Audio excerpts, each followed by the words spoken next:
வங்காள விரிகுடாவில் கடந்த 4ஆம் திகதி இந்தோனேசியாவிற்கு மேற்காக உருவாகிய காற்றுச் சுழற்சி தற்பொழுது ஆழ்ந்த காற்றழுத்த தாழ்வு மண்டலமாக வலுப்பெற்று இன்றைய நிலையில் தற்பொழுது அதாவது 9ஆம் திகதி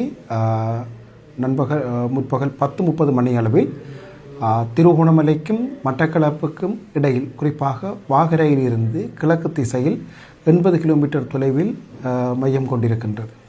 இது மேலும் தொடர்ச்சியாக வடக்கு வடமேற்கு திசை நோக்கி நகர்ந்து நாளை நண்பகல் அளவில் யாழ்ப்பாணத்திற்கு அண்மையாக கரையை கடக்கும் என எதிர்பார்க்கப்படுகின்றது.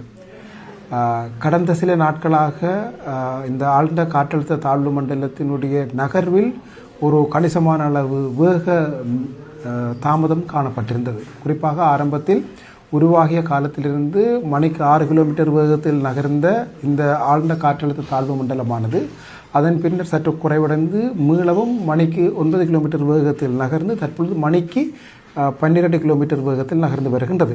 இந்த நகர்வு பாதையை பொறுத்தவரையில் தற்பொழுது கிழக்கு கரை ஊடாக வடக்கு வடமேற்கு திசை நோக்கி நகர்ந்து யாழ்ப்பாணத்தை அண்மிக்கும் பொழுது வலு குறைந்து ஒரு தாளமுக்க நிலைமையை அடைந்து அதன் பின்னே கரையை கடக்கும் என எதிர்பார்க்கப்படுகின்றது. தற்போதைய நிலையின் அடிப்படையில் மாதிரிகளில் பொதுமைப்படுத்தப்பட்ட பார்வையில் இது யாழ்ப்பாணத்திற்கு வடக்காக தமிழ்நாட்டை நோக்கி செல்லும் என எதிர்பார்க்கப்படுகின்றது. இதன் காரணமாக கிழக்கு மாகாணத்தின் பல பகுதிகளிலும் மிதமானது முதல் கனமானது வரையான மழை கிடைத்து வருகின்றது. பல பிரதேசங்களில் கடல் கொந்தளிப்பு காரணமாகவும் அலைகளின் அதிகளவிலான உயரம் காரணமாகவும் குடியிருப்புகளுக்குள் கடல் நீர் வந்திருப்பதாக தகவல்கள் வந்திருக்கின்றன. அந்த அடிப்படையில் கல்முனை பகுதிகளில் இந்த கடல் நீரினுடைய உள்வருகை அவதானிக்கப்பட்டிருக்கின்றது. அதே நேரம் யாழ்ப்பாணத்திலும் பருத்தித்துறையிலும் முல்லைத்தீவு பகுதிகளிலும் இந்த கடல் கொந்தளிப்பினூடாக கடல் நீர் குடியிருப்புகள் வருகின்ற செயற்பாடு அவதானிக்க முடிகின்றது. காற்றின் வேகத்தை பொறுத்தவரையில் தற்பொழுது இது நிலை கொண்டிருக்கின்ற மட்டக்களப்புக்கும் திருகோணமலைக்கும் இடைப்பட்ட பகுதியில் மணிக்கு 40 கிலோமீட்டர் வேகத்தில் காற்று வீசி வருகின்றது. ஆனால் இது வடக்கு பகுதியை நோக்கி நகருகின்ற பொழுது முல்லைத்தீவை அண்மிக்கும் பொழுது காற்றினுடைய வேகம் மேலும் அதிகரிக்கும் என எதிர்பார்க்கப்படுகின்றது. வடக்கு மாகாணத்தில் நேற்று இரவு முதல் ஆங்காங்கே மிதமான மழை பதிவாகி வந்திருந்தது. அந்த நிலைமை இன்று மாலை தீவிரமடைந்து இன்று இரவு முதல் நாளை பகல் வரையும் அல்லது நாளை பிற்பகல் வரையும் பல பகுதிகளுக்கும் கனமான மழை கிடைப்பதற்கான வாய்ப்புகள் காணப்படுகின்றன. ஒப்பீட்டு ரீதியில் ஏனைய பகுதிகளோடு ஒப்பிடுகின்ற பொழுது இந்த நகர்வு பாதையினுடைய செல்வாக்கின் காரணமாகவும் இந்த காற்றழுத்த தாழ்வு மண்டலமாக இருக்கின்ற இந்த நிலைமை யாழ்ப்பாணத்தை அண்மிக்கும் பொழுது ஒரு காற்றழுத்த தாழ்வு நிலையாக வலு குறைந்து கடந்தாலும் கூட யாழ்ப்பாணம் மிக கனமழையை பெறும் என எதிர்பார்க்கப்படுகின்றது. இதன் தாக்கம் மலையகத்துக்கு எப்படி இருக்க போகுது? ஆரம்பத்தில் இந்த காற்றழுத்த தாழ்வு மண்டலத்துடைய நகர்வு பாதையை மலையகம் நோக்கியதாகும். குறிப்பாக அம்மாந்தோட்டைக்கும் கல்முனைக்கும் இடைப்பட்ட பகுதியினூடாக நிலப்பகுதிக்குள் பிரவேசிக்கும் என மாதிரிகள் காட்டியிருந்த பொழுதும் தற்சமயத்தின் நிலைமையின் அடிப்படையில் மலையகத்திற்கு இந்த ஆழ்ந்த காற்றழுத்த தாழ்வு மண்டலத்தால் எத்தகைய பாதிப்புகளும் கிடையாது. ஆரம்பத்தில் இந்த பாதையினூடாக நகர்ந்தால் பாதிப்புகள் இருக்கும் என எதிர்கூறப்பட்டிருந்தது.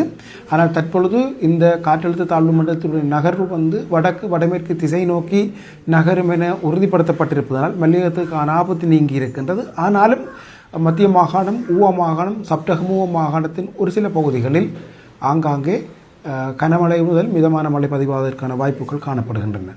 இந்த யாழ்ப்பாணத்தை பொறுத்தவரையில் எவ்வளவு மழை வீழ்ச்சி பதிவாகும் என சுமார் அன்னளவாக குறிப்பிட முடியும்? ஆரம்பத்தில் இந்த ஆழ்ந்த காற்றழுத்த தாழ்வு மண்டலத்தினுடைய நகர்வு மற்றும் அதனுடைய மைய சுழற்சி அதனுடைய முகில் வலயங்களின் அடிப்படையில் அதிகூடிய அளவிலான மழை வீழ்ச்சி கிடைக்கும் என கணிப்பிடப்பட்டிருந்தாலும் கூட அந்த நிலைமை தற்சமயம் மாற்றமடைந்து யாழ்ப்பாண மாவட்டத்திற்கு கிட்டத்தட்ட 100 தொடக்கம் 180 மில்லிமீட்டருக்கு உடைப்பட்ட மழை வீழ்ச்சி கிடைப்பதற்கான வாய்ப்புகளே தற்சமயத்தில் காணப்படுகின்றன. ஆனால் தொடர்ச்சியாக மழை கிடைத்து ஒரு 100-150 மில்லிமீட்டர் மழை வீழ்ச்சி ஒரு குறுகிய நேரத்திற்கு கிடைக்கும் வாய்ப்பு இருப்பதனால் சில தாழ்வான பகுதிகளில் வெள்ள நிலைமைகள் ஏற்படுவதற்கான வாய்ப்புகளும் காணப்படுகின்றன. கடந்த முறையை போன்று நாட்டில் வெள்ளப்பெருக்கு ஒன்று ஏற்படுவதற்கு சந்தர்ப்பம் இருக்கிறது என்று நினைக்கிறீர்களா? இன்றைய நிலையில் இந்த ஆழ்ந்த காற்றழுத்த தாழ்வு மண்டலத்தின் காரணமாக கிடைக்கின்ற மழை முழுவதுமே கடல் பகுதிகளிலேயே தொடர்ந்து கிடைத்து வருவதனால் பெருமளவான பகுதிகளில் எதிர்பார்த்த அளவுக்கு மழை கிடைப்பதற்கான வாய்ப்புகள் குறைவாகவே இருக்கின்றது.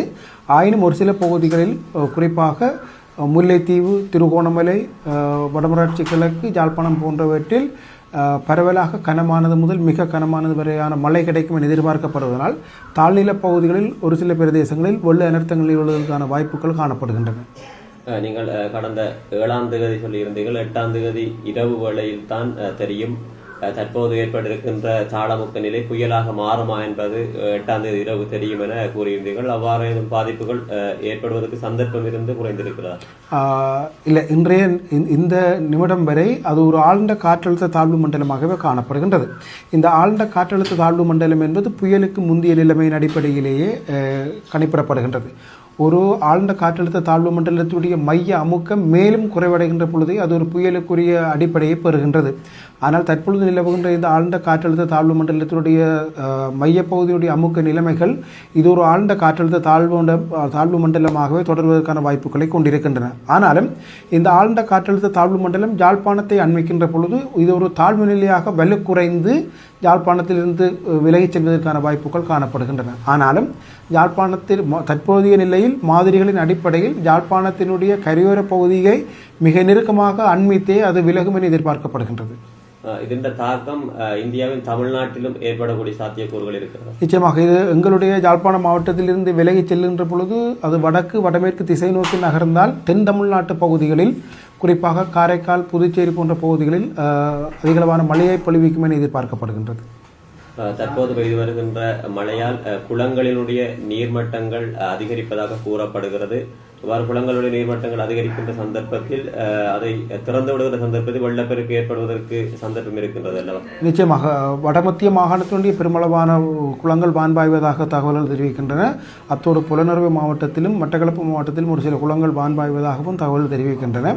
ஆகவே தொடர்ச்சியாக மழையும் கிடைத்து இந்த குளங்களும் வான்பாய்ந்து கிடைக்கின்ற அதிகளவான மழை வீழ்ச்சி குளங்களுடைய நீர்மட்டத்தை மிக அதிகரித்தால் பல பகுதிகளில் இத்தகைய குளங்களின் மேலதிக உபரி நீரினால் அந்த தாழ்நில பகுதிகளில் வெள்ள அனர்த்தங்கள் ஏற்படுவது தவிர்க்க முடியாதாக இருக்கின்றது. ஆகவே மக்கள் குறிப்பாக இந்த குளங்களின் கீழ் உள்ள மக்கள் தொடர்ச்சியாக அடுத்த 72 மணித்தியாலங்களுக்கு, குறிப்பாக வடக்கு மாநிலத்தைச் சேர்ந்த மக்கள் அடுத்த 72 மணித்தியாலங்களுக்கு மிகவும் அவதானமாக இருப்பது அவசியம். குறிப்பாக யாழ்ப்பாணத்தை பொறுத்தவரையில் கடற்கரையை அண்டி இருக்கின்ற பகுதிகள் தான் அதிகமாக பாதிக்கப்படக்கூடிய சந்தர்ப்பம் இருக்கிறது என்று நினைக்கிறீர்களா? நிச்சயமாக. ஏனென்றால் இந்த ஆழ்ந்த காற்றழுத்த தாழ்வு மண்டலத்துடைய நகர்வு திருகோணமலையிலிருந்து தொடர்ச்சியாக முல்லைத்தீவில் இருந்து திருகோணமலைக்கும் முல்லைத்தீவுக்கும் இடையாக கரையோர நிலப்பகுதியை அண்மித்ததாகவே நகரும் என்பதால் நிச்சயமாக கரையோர மக்களினுடைய பாதுகாப்பை நாங்கள் உறுதிப்படுத்த வேண்டும். என்றால் பெருமளவான பிரதேசங்களில் கனமான வேகத்தோடு காற்று வீசுவதற்கும் கனமழை கிடைப்பதற்கும் கரையோர பகுதியில் வாய்ப்பு இருப்பதால் கரையோர பகுதியில் இருக்கின்ற மக்கள் தொடர்ச்சியாக அவதானமாக இருப்பது அவசியமாகும்.